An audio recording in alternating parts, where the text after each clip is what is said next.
हेडलाईन्सने।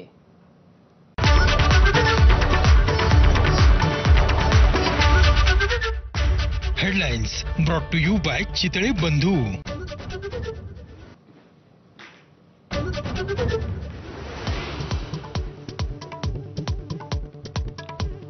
अक्कलकोटमध्ये संभाजी ब्रिगेडचे प्रदेशाध्यक्ष प्रवीण गायकवाडांवर शाई फेक। संघटनेच्या नावात छत्रपती संभाजी महाराजांचा एकेरी उल्लेख असल्याचा आरोप। 7 जणांवर गुन्हा तर घटनेच्या निषेधार्थ पंढरपुरात प्रवीण गायकवाडांवर दुग्धाभिषेक।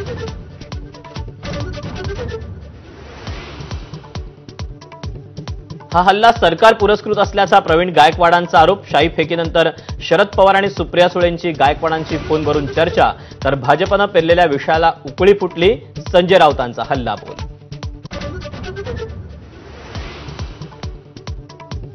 ठाकरे बंधू एकत्र आल्यानंतर आता मनसेकडून दुराव्याची भाषा। आतापर्यंत एकट्यानं निवडणुका लढवल्या, वेळ आली तर एकट्यानं लढू, बाळा नांदगावकरांचं वक्तव्य।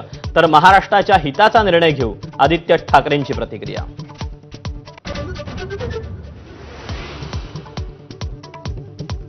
ठाकरे बंधूंची राजकीय युती जाहीर होणं गरजेचं, तरच महाराष्ट्राला दिशा मिळेल। आता संभ्रम नको, दैनिक सामनाच्या रोखठोकमध्ये संजय राऊतांचं विश्लेषण।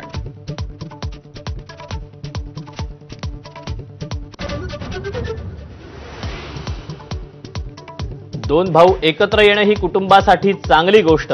ठाकरे बंधूंच्या युतीच्या चर्चेवर अमृता फडणवीसांचं विधान।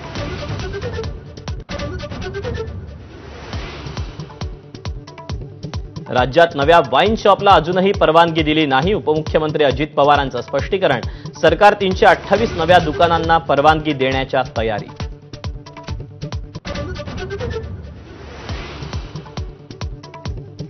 लाडकी बहीण योजनेवरून दत्ता भरणे आणि छगन भुजबळ यांच्याकडूनही खर्चाहेर। लाडक्या बहिणींमुळे निधी वेळेवर मिळेना, भरणेंची तक्रार। तर कोणता निधी मिळाला नाही याची माहिती घेऊ, अजितदादांची प्रतिक्रिया।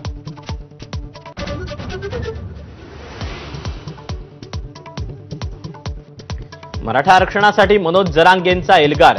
29 ऑगस्टला अंतरवाली सोडल्यास मागे फिरणार नाही, जरांगेंचा सरकारला इशारा।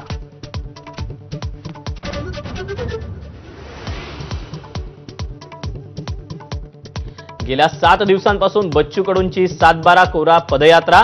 150 किलोमीटरच्या यात्रेत बच्चू कडूंच्या पायाला जखमा आणि सूज। शेतकऱ्यांच्या मागण्यांसाठी कडूंची पायी यात्रा।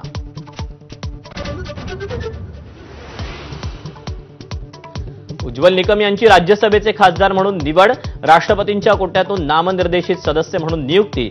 लोकसभा निवडणुकीत हरले पण राज्यसभेद्वारे खासदार।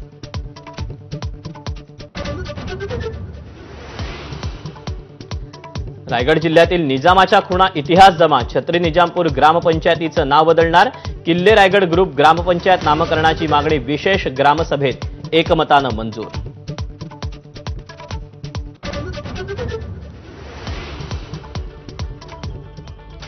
नमस्कार, मी दीपक पळसुले। रात्रीचे 10 वाजता